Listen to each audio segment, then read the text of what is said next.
Hello दोस्तों, मेरा नाम है पुजारी महादेव।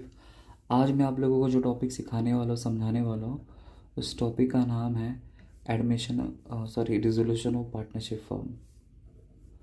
तो ऑलरेडी मैंने इसके आपको दो सम सिखा दिए हैं। तो पहला जो मैंने आपको सम सिखाया है वो एकदम बेसिक सम था, जिसमें आपको ज़्यादा कुछ मेहनत करने की ज़रूरत नहीं, सिर्फ बेसिक एंट्री अगर आपको याद हो गई तो उसमें आप 3 अकाउंट क्रिएट करके आप लोग अपने अकाउंट को सेटल कर सकते हैं। जिसमें मैंने आपको बताया रियलाइजेशन अकाउंट बनाया जाता है, पार्टनर्स कैपिटल अकाउंट और कैश बैंक अकाउंट। फिर आपको मैंने दूसरा सम सिखाया जिसमें था दूसरे टाइप का जो सम था, उसमें मैंने आपको ये सिखाया कि अगर क्वेश्चन में ऑल पार्टनर्स बिकम इंसॉल्वेंट अगर लिख के दिया होगा तो आपका सेकंड टाइप वाला सम हो गया। तो इसमें हम लोग को मल्टीपल अकाउंट बनाने पड़ते हैं। तो आप लोग मेरा लास्ट वीडियो का लेक्चर देख लेना, आपको पता चल जाएगा। तो आज हम लोग थर्ड वेरिएशन करने वाले, थर्ड सम सीखने वाले, जो आपको एग्जाम में इसकी जर्नल एंट्री भी पूछ सकती है, पास दी नेसेसरी जर्नल एंट्रीज। तो जर्नल एंट्री कैसे पास किया जाता है आज हम लोग इस सेशन में सीखने वाले, समझने वाले। तो बेसिक जो मैंने पहले दो सम सीखा उसमें लेजर अकाउंट क्रिएट करते थे, realisation account, partners capital account, cash bank account, ये बेसिक नॉर्मल सम था। दूसरा जो सम था जिसमें क्या था, वेरिएशन क्या था कि ऑल पार्टनर्स बिकम इंसॉल्वेंट अगर लिख के दिया रहेगा तो आपको मल्टीपल अकाउंट बनाना पड़ेगा। तो आप लोग वो वीडियो चेक करेंगे तो आपको पता चल जाएगा। और आज हम लोग थर्ड वाला वेरिएशन सीखने वाले लास्ट। तो इस तरह आपका डिसोल्यूशन ऑफ पार्टनरशिप फॉर्म में जो जो वेरिएशन वाले सम आ सकते हैं तो वो अपने टोटल हो जाएंगे। तो अगर ये तीनों टाइप के सम अगर आप लोग ने कर लिया तो समझिए कि आपको डिसोल्यूशन ऑफ पार्टनरशिप फॉर्म का जो सम है वो कन्फर्म हो जाएगा, पक्का हो जाएगा। मतलब कोई भी सम आएगा तो एटलीस्ट आप लोग कर सकते हैं ईजिली ऐसा। ठीक है, तो आज जल एंटी वाला हम लोग सम सॉल्व करने वाले हैं। तो मैं क्वेश्चन अभी पढ़ के आपको बताता हूँ, आपको समझेगा।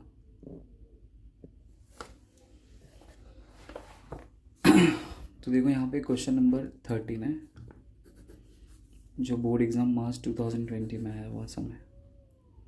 तो देखो क्या लिख के दिया, the Adesh and Sandesh were partner sharing profit and losses in the ratio of 3:2।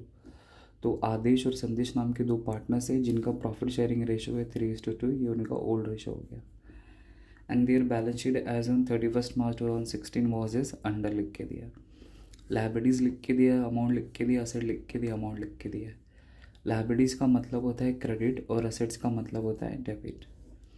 तो जनरली आपको याद रखना है कि डिसोल्यूशन वाले सब में अपन को 3 घर बनाना पड़ता है। सबसे पहला रियलाइजेशन अकाउंट, दूसरा पार्टनर्स कैपिटल अकाउंट और तीसरा कैश बैंक। बस ये 3 ही आपके जहन में पहले आना चाहिए।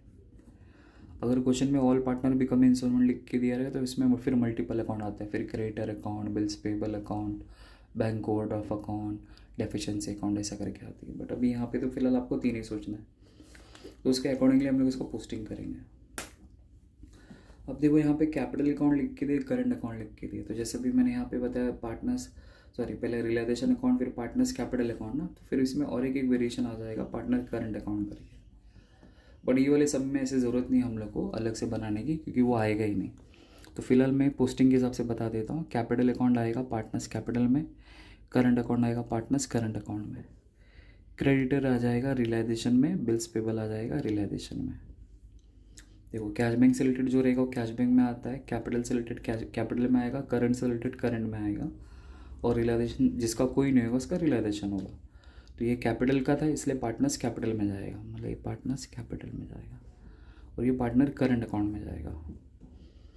ये क्रेडिटर रियलाइजेशन में, बिल्स पेबल रियलाइजेशन में, फिर कैशड बैंक कैश बैंक में जाएगा, स्टॉक इन ट्रेड रियलाइजेशन में, डेटर रियलाइजेशन में, बिल्स रिसीवेबल रियलाइजेशन में, फर्नीचर रियलाइजेशन में।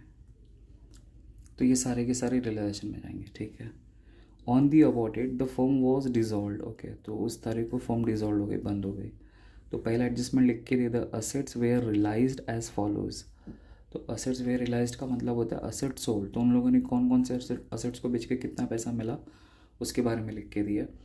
फर्नीचर को बेचा इतना पैसा मिला, स्टॉक को बेचा इतना पैसा मिला, बिल्स रिसीवेबल को बेचा इतना पैसा मिला, डेटर को बेचा इतना पैसा मिला।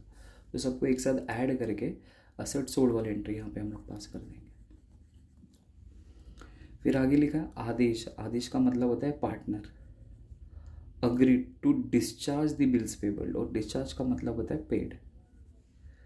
तो बिल्स पेबल का पैसा आदेश बोला कि मैं पे करूँगा, या आदेश पे करा बिल्स पेबल का पैसा। तो अगर आदेश अगर बिल्स पेबल का पैसा पे कर रहा है तो इसके लिए कौन सी एंट्री आपको सोचनी है? तो हमारे पास दो एंट्री है, एक लायबिलिटीज पेड वाली एंट्री है और दूसरी liabilities taken over by partner वाली एंट्री है। तो इसमें कौन सी एंट्री है एंड में? Liabilities taken over by partner. मतलब जब पार्टनर ऐसा बोलता है कि मैं इस लायबिलिटी का पैसा मैं पे करूँगा, उस लायबिलिटी का पैसा तू पे करना, तो जब पार्टनर लोग जिम्मेदारी लेते हैं कि इसका पैसा मैं पे करने वाला हूँ, तो आपको वहाँ पे लायबिलिटीज पेड वाली एंट्री नहीं पास करनी है, वहाँ पे liabilities taken over by partner वाली एंट्री आपको यहाँ पे पास करनी है। इसलिए यहाँ पे वो एंट्री आएगी liabilities taken over by partner. Third वाला लिखा है the creditors were paid under 5% discount. तो क्रेडिटर मतलब हो गया लायबिलिटीज़, तो पेड, हम लोग लायबिलिटीज़ को पेड कर रहे हो, अभी कैसे पे करें? 5% डिस्काउंट पे। देखो अभी यहाँ पे कोई पार्टनर वार्टनर का नाम नहीं लिख के दिया, तो बेसिक लायबिलिटी पेड वाली एंट्री आ जाएगी। और वैल्यू कैसे लिखने बाद में बता दूंगा। फिर बाद में लिखा था रियलाइजेशन एक्सपेंस अमाउंट ₹3000, मतलब हमने रियलाइजेशन एक्सपेंस पे कितना किया? 3000। तो रियलाइजेशन एक्सपेंस पेड वाली एंट्री यहाँ पे पास कर देंगे, जो मैंने आपको 5th नंबर पे लिख के दी है। तो जलंटी वाले सेशन में वीडियो में देखेंगे तो आपको वहाँ से पता चल जाएगा। और देखो यहाँ पे ये जो मेन लास्ट लाइन है वो इम्पोर्टेंट है। तो देखो तो यहाँ पे क्या लिखा? Pass the journal entries in the books of the firm. तो हम लोग को फर्म के बुक्स में सिर्फ एंट्री पास करना है, मतलब हम लोग को realisation account, partners capital account, cash bank account, ऐसा कुछ भी लीजर अकाउंट बनाने की ज़रूरत नहीं है, सिर्फ और सिर्फ एंट्री पास करनी है बस। और एंट्री का अपन को 10 मार्क्स मिलेगा। देखो इसके पहले जब मैंने आपको सेकंड टाइप सीखा था तो ये क्वेश्चन नंबर 12 था, उसमें क्या देखो prepare necessary ledger accounts in the books of the firm. तो इसमें कैसा था कि ऑल आर डिक्लेयर इंसॉल्वेंट, तो ऑल पार्टनर्स बिकम इंसॉल्वेंट वाला केस था, तो जिसमें हम लोग को मल्टीपल अकाउंट बनाना था। फिर उसके पहले मैंने आपको क्वेश्चन नंबर 10 सिखाया था, उसमें अगर आप लोग ध्यान देंगे तो देखो पूरा क्वेश्चन हमने पढ़ा था। फिर प्रिपेयर पूरा realisation account, capital account, bank account, तो ये समझो आपका फर्स्ट टाइप वाला था, मतलब बेसिक नॉर्मल सम। फिर जिसमें ऑल पार्टनर बिकम इंसॉल्वेंट वाला है समझो आपका सेकेंड टाइप, और जिसमें आपको पास नेसेसरी जनरलिटी पास करने के लिए बोलेगा वो आपका थर्ड टाइप। तो आज मैं हम लोग को थर्ड टाइप हम लोग सम सॉल्व करने वाले, ठीक है। तो मैं फॉर्मूले बनाता हूँ फिर आपको बताता हूँ, ठीक है। तो मैंने यहाँ पे फॉर्मेट बना लिया। तो वैसा आपको लिखना है general entries in the books of partnership firm, serial number, particulars, LF number, debit rupees, credit rupees. Serial number मतलब 1 2 3 4 5 6 लिखेंगे, क्या डेबिट होगा क्रेडिट क्या क्रेडिट होगा यहाँ पे आएगा। LF नंबर में तो कुछ भी नहीं आता है, LF नंबर मतलब लीजर फोलियो नंबर, तो दो डैश डैश ही होने वाला है। डेबिट वाला पैसा डेबिट में आएगा, क्रेडिट वाला पैसा क्रेडिट में आएगा, ठीक है। अब एंट्री में थोड़ा सा आपको याद ध्यान देना है बस, बहुत ऐसा हार्ड नहीं है, ऐसा समझ में आ गया, मतलब समझ में आ ही जाएगा, ठीक है।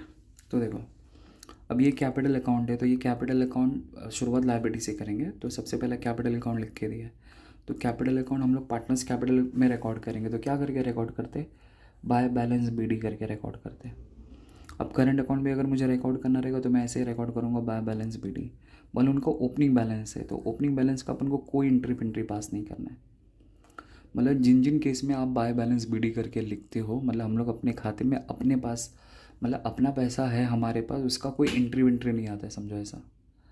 तो कैपिटल की आपको कोई अलग से एंट्री पास नहीं करनी, करंट अकाउंट की कोई एंट्री पास नहीं करनी इस टॉपिक में, मतलब इसकी एंट्री कोई नहीं आएगी और करंट अकाउंट की एंट्री नहीं आएगी। अब सीधा शुरुआत करते क्रेडिटर और बिल्स पेबल से। तो देखो तो क्रेडिटर रियलाइजेशन में जाने वाला है, बिल्स पेबल भी रियलाइजेशन में जाने वाला है। बट सवाल ये उठता है कि रियलाइजेशन की कौन सी साइड में जाएगा? क्रेडिटर जो है वो रियलाइजेशन की कौन सी साइड में जाएगा? तो देखो लायबिलिटी का मतलब क्या होता है? क्रेडिट होता है, तो इसका मतलब क्रेडिटर रियलाइजेशन के क्रेडिट में जाएगा। क्रेडिटर रियलाइजेशन के क्रेडिट में जाने वाला है। तो उसी तरह बिल्स पेबल भी रियलाइजेशन की कौन सी साइड में जाएगा? क्रेडिट में जाएगा।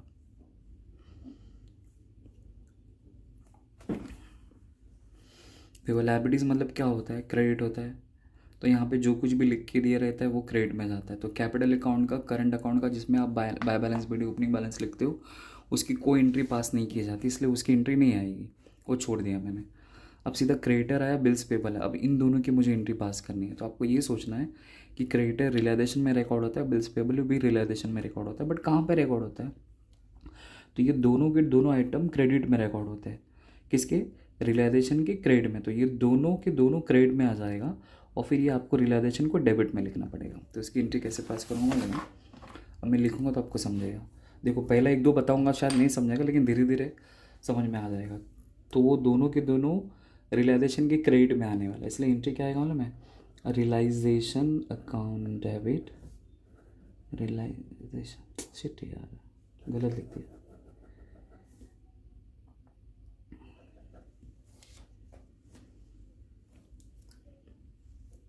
गलत बोल दिया मैंने। देखो मैं यहाँ पे लिखता हूँ क्रेडिटर्स एंड बिल्स पेबल। तो क्रेडिटर्स और बिल्स पेबल ये दोनों के दोनों रियलाइजेशन में जाएंगे, ठीक है। बट रियलाइजेशन की कौन सी साइड में जाएंगे? क्रेडिट में जाएंगे, बराबर। इसलिए रियलाइजेशन को क्रेडिट में लिखने का और इन दोनों नाम को डेबिट में लिख देने का, ऐसा उल्टा करना है आपको।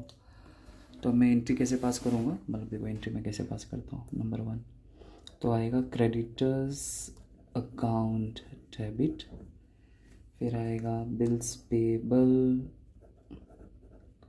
Account debit to realisation account, ऐसे एंट्री पास करनी है। मतलब क्रेडिटर को आपको डेबिट में लिखना है, बिल्स पेबल को आपको डेबिट में लिखना है, रियलाइजेशन को क्रेडिट में लिखना है। वापस एक बार बता रहा हूँ, देखो क्रेडिटर्स और बिल्स पेबल ये दोनों के दोनों रियलाइजेशन में आ जाएगा, लेकिन रियलाइजेशन की कौन सी साइड में आएगा? क्रेडिट में आएगा। इसलिए रियलाइजेशन को क्रेडिट में लिखने का और इन दोनों नाम को डेबिट कर देने का, मतलब एक क्रेडिट हुआ तो जो बाकी बच गया उसको डेबिट कर देने का। इसलिए इन दोनों को डेबिट में आ जाएगा और रियलाइजेशन क्रेडिट में आ जाएगा। अब एक एक करके उनका वैल्यू लिखूंगा। तो क्रेडिटर का वैल्यू 15,000 है, बिल्स पेबल का 3,000 है। तो क्रेडिटर का वैल्यू 15,000 है और इसका वैल्यू 3,000 है। दोनों को अगर एक साथ ऐड करो तो क्रेडिट में आपको 18,000 लिख देने का। और नरेशन लिखेंगे being liabilities are transferred to realization account। हो गया, ठीक है। थोड़ा हजम होने में टाइम लगेगा, माइंड सेट हो जाएगा तो पता चल जाएगा ऐसे। अब देखो अभी असेट्स में जाते हैं। अब असेट में देखो कैशड बैंक लिख के दिए, तो कैशड बैंक में अपन क्या लिखते हैं? कैश बैंक में जाएगा तो टू बैलेंस बीडी लिखते हैं। तो जो भी टू बैलेंस ओपनिंग बैलेंस रहता है उसकी कोई एंट्री नहीं आती, उसकी कोई एंट्री नहीं आएगी। अब उसके बाद stock in trade, debtor, bills receivable, realisation, मतलब ये चारों की चारों आइटम रियलाइजेशन में जाएगा। बट रियलाइजेशन की कौन सी साइड में जाएगा? डेबिट में जाएगा। इसलिए क्या करने का?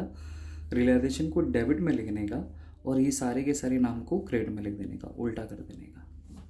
तो देखो मैं एंट्री कैसे लिखूंगा तो रियलाइजेशन अकाउंट को डेबिट में, तो रियलाइजेशन अकाउंट डेबिट टू जितने भी नाम है सबको क्रेडिट लिख देने का। तो आएगा to stock in trade account, फिर है डेटर अकाउंट, फिर है बिल्स रिसीवेबल अकाउंट, फिर है फर्नीचर अकाउंट। तो स्टॉक इन ट्रेड है मेरा 21, तो पैसा क्रेडिट में आएगा क्योंकि उनका नाम क्रेडिट में लिख के दिया 21,000। डेटर का वैल्यू 12,000, बिल्स रिसीवेबल का वैल्यू 4,000, फर्नीचर का वैल्यू 15,000। बस अब ये सबको मैं प्लस करके लिख देता हूँ। तो पहले 21,000 प्लस 12,000 प्लस 4,000 प्लस 15,000, तो ये सबको ऐड करूँगा तो 52,000 आ जाएगा। और नरेशन लिखेंगे being assets are transferred to realization account। बस हो गया। तो ये हमने बैलेंस शीट की एंट्री पास की। मैं उम्मीद करता हूँ आपको नहीं समझा रहेगा, मैं दूसरा एग्जांपल देके समझाता हूँ यहाँ पे करता हूँ।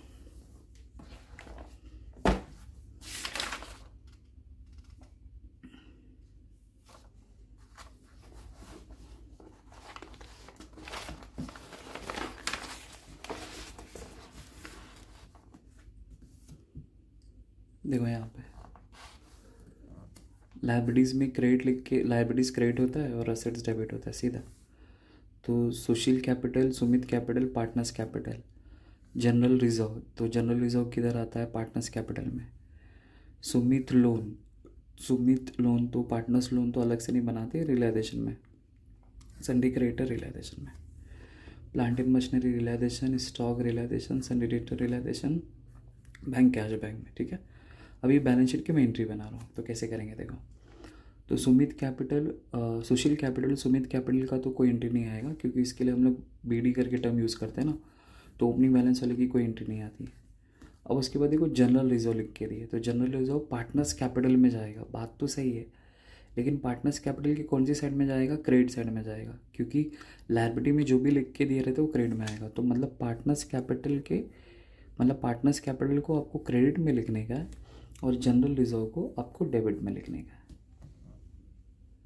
अब देखो, सुमित लोन रियलाइजेशन में जाएगा, बात तो सही, बट रियलाइजेशन की कौन सी साइड में जाएगा, क्रेडिट में जाएगा, हो गया आपका काम।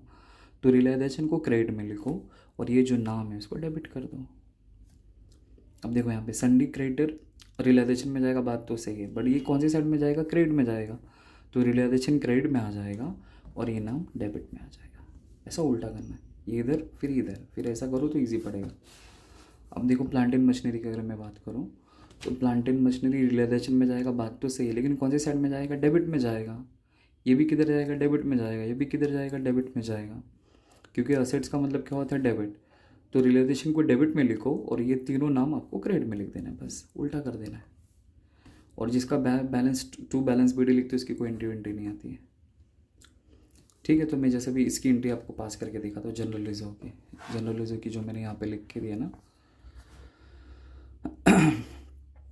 पार्टनर्स कैपिटल की क्रेडिट में जाएगा, जनरल रिजर्व डेबिट में आएगा, सुमित लोन रियलाइजेशन के क्रेडिट में जाएगा इसलिए वो डेबिट में आएगा, सन्डी क्रेडिटर रियलाइजेशन क्रेडिट में आएगा, ये डेबिट में आ जाएगा बस।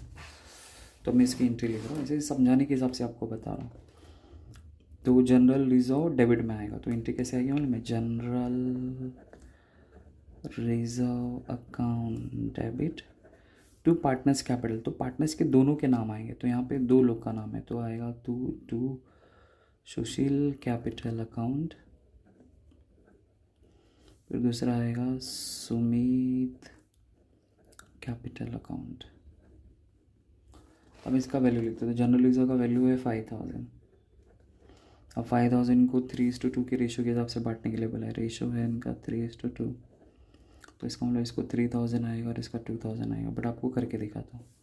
तो 3 और 2 कितना होता है, 5, तो 3/5 हो गया, 2/5 हो गया, तो कैसे करेंगे, 5000 इंटू 3/5, तो पहला वाला आंसर आएगा, फिर 5000 इंटू 2/5 करेंगे, दूसरा वाला आएगा, तो 5 1 ज़ा 5, फिर 1 को 3 से मल्टीप्लाई करेंगे 3, यहाँ पे 3 0 बचा, 3 0 चिपका दिया, 5 1 ज़ा 5, 1 को 2 से मल्टीप्लाई 2 आया, 3 0 बचा, 2000 आ गया, हो गया। चलो अभी दूसरा वाला, अभी देखो यहाँ पे सुमित लोन और सन्डी क्रेडिटर, ये रियलाइजेशन के क्रेडिट में जाएगा, सॉरी इधर लिखता हूँ, सुमित लोन और सन्डी क्रेडिटर ये दोनों रियलाइजेशन के क्रेडिट में जाएगा, तो मतलब रियलाइजेशन को आपको क्रेडिट में लिखना है और ये दोनों नाम को आपको डेबिट कर देना है। तो एंट्री कैसे आएगी मालूम है, सुमित लोन अकाउंट डेबिट, एक साथ पाँच करो मैं, सुमित लोन अकाउंट डेबिट, फिर आएगा sundry creditors account debit to realisation account.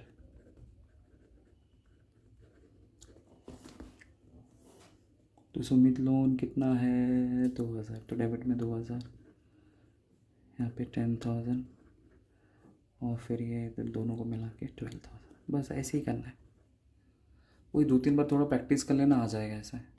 अगर शॉर्टकट में ऐसा याद रखना, तो देखो लायबिलिटीज क्रेडिट होता है, तो इसका मतलब यहाँ पे आपको उल्टा कर देने का, यहाँ पे जितने भी नाम रहेंगे सबको डेबिट में लिखो, रियलाइजेशन को क्रेडिट कर दो।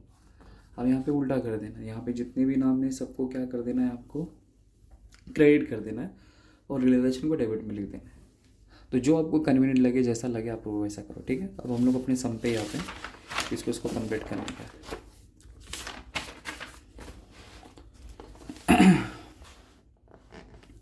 तो ऑलमोस्ट मैंने ये सब का तो एंट्री पास कर दिया। अब यहाँ पे तो ये तो बेसिक आपको आता ही है, तो पहला वाला है असेट्स रियलाइज, मतलब असेट सोल्ड, तो असेट सोल्ड वाली एंट्री में पास कर दूँगा।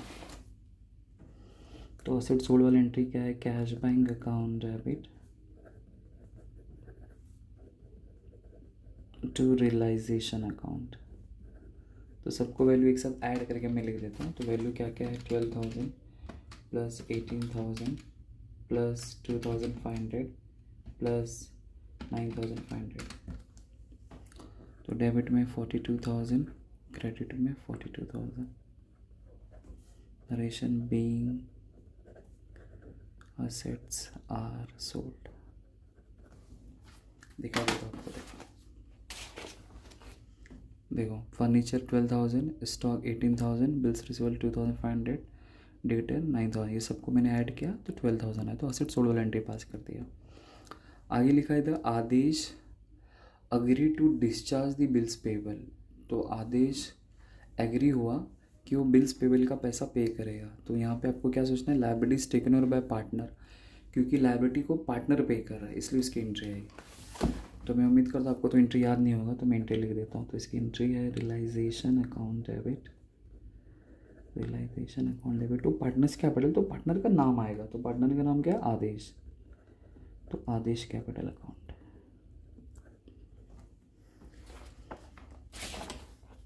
ठीक है, पर यहाँ पे तो वैल्यू नहीं है बिल्स पेबल का, तो ऊपर से लेने का, तो बिल्स पेबल का वैल्यू क्या है यहाँ पे देखो 3,000, तो वो वाला वैल्यू है। तो यहाँ पे डेबिट में 3,000, क्रेडिट में 3,000, फिर नरेशन लिख देंगे बी लाइबिलिटीज आर पेड, मतलब मैंने जो हेडिंग आपको लिख के देना एंट्री का उसमें से वैन हटा देना, बाकी हो बहु ऐसे लिख देना ऐसे। ठीक है, अभी नेक्स्ट देखो, उसके बाद आता है थर्ड नंबर पे, creditor were paid under 5% discount, तो क्रेडिटर मेरे लिए लाइबिलिटी, तो लाइबिलिटी पेड वाली एंट्री आएगी, अंडर 5% डिस्काउंट, वो तो निकाल लूँगा कैसे क्या करना है। तो पहले एंट्री आपको सोचना है कि कौन सी एंट्री आएगी, तो लाइबिलिटीज़ वेयर पेड मतलब लाइबिलिटीज़ पेड वाली एंट्री। तो मैं तो फॉर्मेट नहीं बना रहा, अब डायरेक्ट आपको लिख के दिखाता हूँ। तो लाइबिलिटीज़ पेड, तो लाइबिलिटीज़ पेड की एंट्री क्या है, realisation account debit to cash bank account, उसने 5% का डिस्काउंट दिया, तो क्रेडिटर मुझे कितना है 15,000, तो 15,000 का 5% डिस्काउंट पहले निकालूंगा, तो 0 से 0 गया, 0 से 0 गया, तो 5 5 75, तो 750 का डिस्काउंट। तो मतलब इस एंट्री में मैं 750 नहीं लिखूंगा, डिस्काउंट रहेगा तो आपको माइनस करके लिखने का है। तो 15,000 में से 750 गया तो आ जाएगा 14,250, तो यहाँ पे आ जाएगा 14,250, 14,250।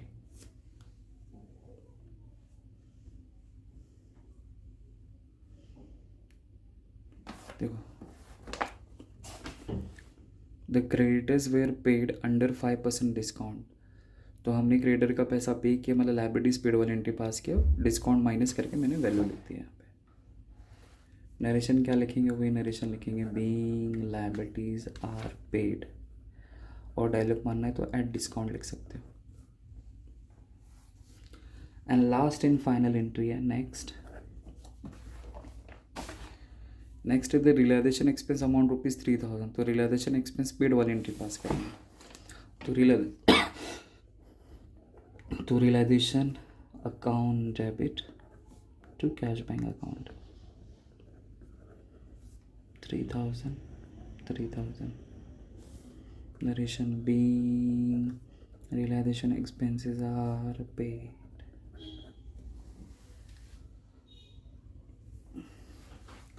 फिर इसके बाद प्रॉफिट और लॉस वाली भी एंट्री आती है, तो उसके लिए आपको अलग से लेजर अकाउंट बनाना पड़ेगा, ये करना पड़ेगा, तो उसके लिए ज़्यादा मगजमारी है। तो एटलीस्ट इतना भी आप करके आओगे तो आपको 10 में से ईजीली 8 मार्क्स मिल जाएगा ऐसा। फिर इसमें लॉस प्रॉफिट की भी एंट्री आती है अलग से, तो फिर वो अलग से रियलाइजेशन अकाउंट आपको अलग से वर्किंग नोट में बनाना पड़ेगा, फिर वैल्यू क्लोज करना पड़ेगा, फिर डिफरेंस निकालना पड़ेगा, फिर इसको अकॉर्डिंगली आपको एंट्री पास करनी पड़ेगी। तो बस, तो मैं आपको उसे बोलना चाहूँगा कि बस आप इतना ही कर लो, आपका उद्धार हो जाएगा, मतलब आप लोग ईजिली मतलब क्रैक कर लो ऐसा। ठीक है, बस तो ये थी आपकी थर्ड टाइप वाली मतलब डिसोल्यूशन का सम था। अगर आपको आगे सीखना रहेगा, कुछ रहेगा तो मुझे बता देना, तो मैं आपको सिखा दूंगा इसके आगे का। ठीक है, आई होप आपको समझा रहेगा। Thank you.